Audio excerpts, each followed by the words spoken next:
Salut à tous, c'est Jean-Charles et bienvenue dans un nouvel épisode de votre web-série préférée. Je vous conduis cette saison est dédiée au Nouveau Monde et on va voir ensemble dans quel département on se trouve et on va accueillir notre prochain invité.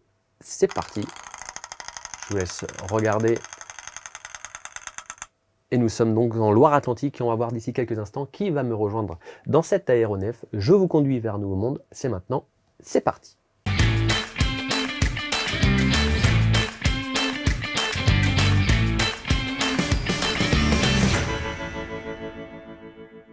Et on va voir qui entre dans l'aéronef. Et bonjour Fabien Ménard. Bonjour Jean-Charles. Installe-toi, on va se tutoyer, on va pas faire de faux semblants. On est ravis de t'accueillir dans cet aéronef pour cette saison 4. On va décoller vers la planète Bourmeau, puisque tu es le patron du groupe Bourmeau. Comment tu présentes ton activité? On tourne là, tu arrives du Serbotel. C'est quoi l'activité de Bourmeau? L'activité de Bourmeau, donc nous, on se nomme des boulangistes. C'est-à-dire qu'on est capable d'équiper la boulangerie de A à Z, aussi bien l'artisan, la GMS que la petite industrie. Ok. Tu as repris l'entreprise? Alors moi, j'ai été salarié j'ai commencé chez Bourmeau en 1994. Ouais. J'ai franchi tous les échelons jusqu'en 2006 où j'ai racheté l'entreprise, tout à fait. Ok. C'était prévu dans ton parcours ou c'est l'opportunité qui fait que tu t'es positionné sur ce rachat? Mais en fin de compte, pour la petite histoire, c'est que j'étais directeur de Bourmeau-Nantes et Bourmeau-Angers. Ouais. La marque que l'on représentait, à qui on appartenait, a été vendue. Ok. Et la filiale de ce groupe ne voulait pas de société de distribution. D'accord. Donc deux choix s'offraient à nous, Ouais. et à moi surtout. Nous, on trouvait un terrain d'entente pour que je parte, mais ils ont insisté pour que je reste. C'est plutôt bon signe. C'était plutôt bon signe. C'est plaisant. A quand même fallu réfléchir un petit peu, parce que je venais d'être papa. Ouais. Ensuite, je venais de faire construire. J'étais très bien directeur d'agence, tout allait bien. Donc, j'ai eu la chance d'être accompagné par la marque Bongard Ouais. pour aller lever des financements. Ok. La marque Bongard que tu distribues aujourd'hui à 100%? Alors, la marque Bongard, aujourd'hui, on travaille de la manière suivante. Nous sommes des concessionnaires exclusifs Ok. en fonction des zones. Donc, on distribue le matériel Bongard sur les Pays de la Loire. Ok. Et à côté, on a notre centrale d'achat Euromat qui complète la gamme. Ok. Il y a combien de personnes aujourd'hui chez Bourmeau Équipement? Chez Bourmeau Équipement, aujourd'hui, on est 35 personnes. Ok. Tu travailles sur tout le territoire ou principalement la façade atlantique? Alors, j'ai la concession Bongard Pays de la Loire, Ouais. sous le nom Bourmeau, et je viens de reprendre, il y a 4 ans, la même chose sur le Poitou-Charentes, Ok. donc qui est la société Bongard Poitou-Charentes. Et si on devait faire une répartition entre la clientèle GMS, boulanger et autres, c'est quoi la plus grosse partie aujourd'hui? Aujourd'hui, à 70%, on est sur de l'artisanat, 25% de la GMS, Ouais. et le restant, 5%, de l'industrie, mais c'est principalement le labo. On Ouais. n'intervient pas sur les grosses chaînes de production. Ok. Nous n'avons pas le matériel. On a un point commun, Fabien, c'est qu'on a été élèves à la Jolivrerie tous les deux. Tout à fait. Ouais. C'est quoi ton parcours avant d'arriver chez Bourmeau à l'époque? Alors, j'ai commencé par un bac génie mécanique, Ouais. et très rapidement, j'ai vu que j'étais pas très bon en mécanique, et comme j'aimais beaucoup parler, un Ouais. peu comme toi, on m'a orienté sur à l'époque, c'était un bac STMG Ok. à la Jolivrerie, Ok. commerce. Et à la sortie de ce bac, j'ai eu la chance et l'opportunité de rencontrer mon seul patron, que j'ai connu depuis, qui exerçait chez Bourmeau. Et là, ça a été pour moi une révélation, parce que je suis un petit-fils de boulanger. Ok. Et donc, venir faire mon alternance en BTS chez Bourmeau, ça a été vraiment quelque chose pour moi de très important.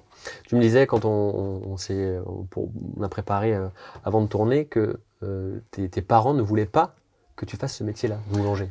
Non, parce que papa avait eu des soucis de santé. Ouais. Mon frère aîné faisait déjà ce métier-là. Donc, on m'a dit non, tu feras pas boulanger artisan. C'est dur d'aller contre la nature, en tout cas du domaine, même si tu n'es pas aujourd'hui boulanger et artisan boulanger, tu travailles quand même avec ce milieu. C'était une volonté quand même pour toi de rester? Alors pour moi, ça a toujours été une volonté, et c'est vraiment tous les matins, je suis ravi de parler avec des boulangers et de vivre dans ce milieu-là. Pour moi, c'est très important. Oui. On parle dans cette saison 4 de Nouveau Monde. Comment aujourd'hui, toi, tu perçois ce métier de boulanger? Parce que tu les écoutes, tu les accompagnes. On sait qu'en ce moment, il y a la crise énergétique. Voilà, le climat ambiant est un peu morose en France. Comment tu vois, qui les voit au quotidien, tu perçois ça? Alors, déjà, Jean-Charles, moi, ça fait 25 ans que je suis dans les fournils et que je côtoie les boulangers. J'ai vu plusieurs périodes. Oui, c'est pas la première crise que tu vis. Non, c'est pas la première crise. Donc nous, aujourd'hui, au niveau de cette crise, en début d'année, j'ai demandé à nos équipes commerciales d'aller voir chacun de leurs clients et de leur expliquer comment on économisait de l'énergie en kilowattheure. Donc pendant 2 mois, on ne pouvait pas leur parler d'achat de matériel parce que tout le monde était focus là-dessus. Et la chance et l'opportunité que nous avons aussi, c'est la marque Bongar, leader dans le matériel de boulangerie. Nous, on a anticipé. L'électronique est rentrée depuis plus de 20 ans dans nos fours. Donc le seul moyen aujourd'hui de baisser la consommation énergétique est l'électronique. Les premières années, on nous a regardé en rigolant, en disant mais de toute façon ça tombe toujours en panne l'électronique, nous on n'en met pas dans nos fours, etc. Aujourd'hui, 100% des fabricants de fours ont de l'électronique dans leurs fours. Sauf que la marque Bongar a 20 ans d'avance. Comment on explique ce côté novateur chez Bongar? Le côté novateur, parce qu'on a un bureau d'études avec une dizaine d'ingénieurs qui tous les jours travaillent à la recherche d'économie d'énergie. J'ai regardé un peu le marché de la boulangerie. Alors en France, j'entends, en 2020, ils parlent d'un chiffre d'affaires sur le marché global de 10 milliards d'euros. Le chiffre d'affaires moyen d'une boulangerie en France, toujours à cette année 2020, est de 260 000 euros. Est-ce que ces chiffres sont bons? Je ne suis pas sûr que dedans tu aies les chaînes de boulangerie. Ah oui, alors j'ai pas tout le détail, effectivement. Sur la boulangerie artisanale, on est dedans. Ok. Parce qu'après, quand tu parles des autres types de boulangeries, c'est les chaînes. Alors les chaînes qui ont fait leur apparition il y a un peu moins de 10 ans que l'on peut connaître, que ce soit Marie Blachère, Boulangerie Ange, Boulangerie Louise, on est sur des chiffres d'affaires beaucoup plus élevés. Ouais. Est-ce que ces chaînes qui apparaissent font du tort aux boulangers, aux artisans qui sont dans des communes de 6 500 habitants ou autres? Alors, lorsqu'elles se sont lancées, oui, elles ont fait beaucoup de tort. Elles ont fait du tort à l'artisanat. Aujourd'hui, elles sont plutôt en concurrence face à la grande et moyenne surface. Comment dans ton métier, on arrive à se réinventer? Alors nous, on est passé aujourd'hui à des fours et du matériel connecté. D'accord. Donc, c'est-à-dire que le boulanger, via une application, peut regarder si son four est allumé. Avec le smartphone? Avec le smartphone, tout à fait. Peut regarder si ses chambres de fermentation fonctionnent, peut regarder si. Et on travaille aussi l'IoT. L'IoT nous sur tout type de matériel pour qu'aujourd'hui, le boulanger à distance puisse voir si ça fonctionne. Déjà, c'est sa première préoccupation. Et la deuxième, c'est contrôler la consommation électrique. Quand on a ces innovations-là, ce sont des demandes des boulangers. Comment Bongar arrive justement à faire ces solutions-là? Ils font des études de marché auprès des boulangers en disant tiens, qu'est-ce que vous aimeriez avoir dans le futur? Parce que la baguette va être faite de la même manière. Mais pourquoi aller vers cette digitalisation? C'est parce que déjà sur les salons, lorsqu'on discute, il y a toujours 2-3 personnes sur les stands qui tendent les oreilles et qui disent, qui vont poser des questions à nos clients. Qu'est-ce qui serait bien? Qu'est-ce qu'il faudrait faire? Nous, concessionnaires, on est 31 concessionnaires en France. On remonte aussi des informations à la marque. Parce qu'à chaque fois que tu as un produit qui sort, Jean-Charles, c'est le fruit du travail de leur bureau d'études et nous, le réseau. Donc nous, on leur apporte la tendance terrain et eux, la technologie. Et pourquoi aujourd'hui ça fonctionne, on connecte le matériel, c'est que la jeune génération de boulangers a besoin de ça. Aujourd'hui, elle utilise son smartphone et on s'est aperçu qu'il fallait qu'on mette ça sur nos matériels. C'est quelque chose qui leur plaît énormément. Les formations de CAP, est-ce que ça stagne en termes de jeunes qui sortent diplômés ou est-ce que c'est des métiers qui ont du mal à retrouver un niveau de formation peut-être des années 80-90? C'est paradoxal. Aujourd'hui, on a un peu moins de jeunes qui souhaitent faire le métier de boulanger ou de pâtissier. Par contre, j'ai beaucoup de cadres et cadres supérieurs qui viennent en reconversion. D'accord. Reconversion, donc ils font un CAP en 1 an. Et c'est des profils très intéressants pour nous parce qu'à la fin du CAP, directement, ils partent sur un projet. C'est-à-dire qu'ils vont racheter une boulangerie, ils vont créer. J'ai en moyenne, moi, sur les Pays de la Loire, 5 installations de cadres de cadres. Reconvertis. Reconvertis. On parle de reconversion, on parlait de formation, c'est quelque chose qui te tient à cœur. Tu as beaucoup d'apprentis. Oui. C'est un choix, c'est une obligation. Quand on est aussi chef d'entreprise, d'avoir ce lien, d'aider, on va dire, socialement ces jeunes. Disons qu'aujourd'hui, ce qui est intéressant, c'est qu'on est dans un milieu, le monde de la boulangerie-pâtisserie, soit on l'aime, soit on le quitte. Et quand on l'aime pour longtemps. Donc en prenant des apprentis, que ça soit au niveau... ici, j'ai des apprentis en technique, j'ai des apprentis au service administratif, au niveau du commerce. C'est mes futurs employés de demain. J'ai même pour habitude, au bout de la première année, lorsque c'est un apprentissage sur 2 ans, je leur propose un contrat et ils savent ce qu'ils vont gagner à la sortie de l'apprentissage. Okay. Tu m'as parlé d'une histoire de ce jeune qui ne pouvait plus faire ce métier-là parce qu'il était allergique à la farine. Tu as trouvé une solution parce qu'il t'a dit je peux plus faire ça malheureusement, mais je veux vendre des fours et tu l'as accompagné. Oui, tout à fait. Ouais. Bon, c'est une belle histoire et généralement chez Bourmeau, on crée de belles histoires. C'est-à-dire quand quelqu'un a envie et a des projets, il vient me voir, il me l'explique et on essaye de voir comment on le met en place. Et en l'occurrence, avec cette personne, ça s'est bien mis. Et nous, aujourd'hui, chez Bourmeau Équipement, le meilleur point de recrutement, c'est de prendre des apprentis. Alors, on parle de Bourmeau, mais il n'y a pas que ça dans la vie de Fabien Ménard. Il y a aussi District Click, il y a aussi B-Concept. Cette volonté d'entreprendre, elle vient d'où ? Je pense que beaucoup plus jeune, j'aimais pas trop la hiérarchie. Donc j'ai voulu... C'est un point commun avec beaucoup de dirigeants, c'est très drôle. J'ai voulu très tôt entreprendre à titre personnel. J'ai eu la chance de rencontrer la bonne personne au bon moment. Et aujourd'hui, j'essaye de redonner ce qu'on m'a transmis il y a une vingtaine d'années. Je voudrais juste qu'on parle rapidement du coup de District Click. Oui. C'est quoi comme activité ? Alors District Click, c'est une société de distribution automatique intelligente et innovante. Intelligente pourquoi ? Parce que c'est la machine qui s'adapte au produit et non l'inverse. Et sur le fonctionnement aussi, c'est différent. Tout à fait, on a développé une solution sur une tablette, c'est-à-dire qu'on remplit son panier.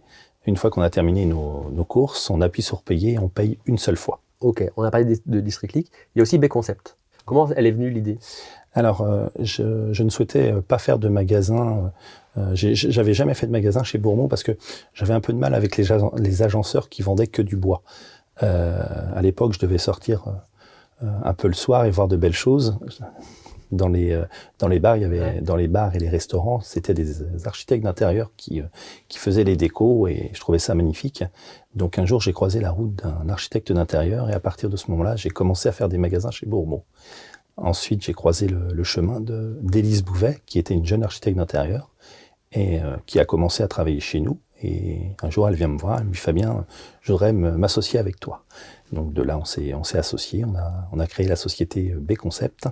Et aujourd'hui, nous sommes capables de présenter des projets de A à Z au boulanger. C'est-à-dire qu'on prend des cases nues, brutes, et on l'aménage de A à Z et on y met le matériel. Donc c'est une vraie valeur ajoutée, et pour l'entreprise et pour le client. Le sport a une place très importante, on se croise souvent dans les événements sportifs. D'ailleurs, quand on va dans ton bureau, on voit du ballon rond, du ballon orange, on voit du ballon ovale, on voit de tout. Quel équilibre tu as le sport dans ta vie ? Déjà, pour moi, le sport et l'entreprise se ressemblent.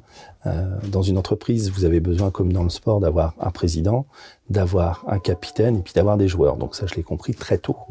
J'ai monté un partenariat avec le Nantes Hermine Basket parce que je voulais que mon entreprise s'y retrouve et ça marche très très bien parce qu'on va à la fois au match, on reçoit les joueurs et tout le monde est impliqué. Nos clients aussi apprécient énormément de rencontrer des sportifs professionnels. Donc non, c'est vraiment une belle chose, le sport et l'entreprise. On a parlé transmission, tu as repris l'entreprise, on l'a dit, tu formes, tu aimes ça, tu accompagnes. Toutes ces composantes-là font partie du nouveau monde vers lequel il faut aller socialement. C'est la fameuse RSE aussi dont on parle. C'est quoi ta définition à toi du nouveau monde ? La définition du nouveau monde, déjà, aujourd'hui, on doit raisonner non plus commune, département ou région, on doit raisonner monde. Et l'autre jour, j'avais une discussion avec ma fille de 19 ans et j'ai trouvé ça beau. Elle me dit, il faut qu'on soit heureux dans ce monde et il faut que tout le monde s'apprécie. Et je dis c'est bien Eulalie, t'as entièrement raison, c'est pas tous les jours simple et réalisable, mais aujourd'hui les différentes composantes et problématiques que peuvent poser ce nouveau monde, nous en tant que chef d'entreprise, on doit y répondre. On peut parler un petit peu RSE ou écologie. À un moment donné, on peut plus fermer les yeux là-dessus. J'ai décidé, avec mon codir, de devenir vert en 2025. Ça va nous imposer beaucoup de contraintes et il y a un gros souci, c'est qu'il n'y a pas de gendarme pour vérifier qui travaille bien ou mal. Donc c'est vrai, il n'y a pas d'organe de contrôle. Il n'y a pas d'organe de contrôle. Donc ça veut dire qu'aujourd'hui, moi, je vais pouvoir faire des choses, arrêter du matériel, Jean-Charles. Quelqu'un passe derrière moi, il le remet en route, il n'y a rien qui se passe. Donc là, ça nous pose un petit souci. On est en train de réfléchir au niveau national parce que pour les concessionnaires Bongard, c'est très, très important. Okay. La première des choses, c'est de dire comment on fait pour travailler dans le bon sens. Arrêtons de faire n'importe quoi avec les gaz, arrêtons de faire n'importe quoi tout simplement, quoi. Les clients l'entendent aussi ? Aujourd'hui, les clients l'entendent parce qu'on a une nouvelle génération, les 25-30 ans. Pour eux, oui, c'est important. J'ai monté une pâtisserie sur Nantes. La personne ne voulait que du matériel qui vienne de France.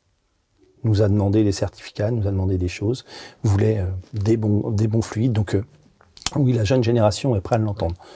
Les gens qui terminent, non, c'est plus... Et ils sont beaucoup plus... moins dans le prix, mais beaucoup plus sur la provenance, la qualité. C'est super intéressant. C'est une belle génération. Ils veulent s'identifier beaucoup plus facilement. Oui, tout à fait. C'est quoi la suite pour l'entreprise ? La suite pour l'entreprise Bourmont, je vous dis déjà l'étape 2025 qui est très importante. Est-ce qu'il y a des régions sur lesquelles, on a parlé de Pays de la Loire, on a parlé de Poitou-Charentes, est-ce qu'il y a des pistes de développement sur des régions Aujourd'hui, c'est pas spécialement des pistes de développement, mais je pense qu'on fera dans l'année ou dans les 18 mois une croissance externe sur une entreprise spécialisée dans le froid. Okay. Parce que moi, j'ai des techniciens qui sont généralistes et je voudrais vraiment devenir spécialiste sur ce sujet parce qu'il y a un véritable enjeu. Bon, on va scruter les infos économiques, voir quand cette croissance externe aura eu lieu. Merci beaucoup, Fabien Ménard, de nous avoir accueillis ici, chez toi, au sein du siège Bourmont Équipement. C'était un plaisir. On va se retrouver, nous, très prochainement pour un nouvel épisode de votre web-série préférée. Je vous conduis vers un nouveau monde. D'ici là, prenez soin de vous. À très bientôt. Bye bye. Je vous conduis vous a été présenté par le CIC Ouest.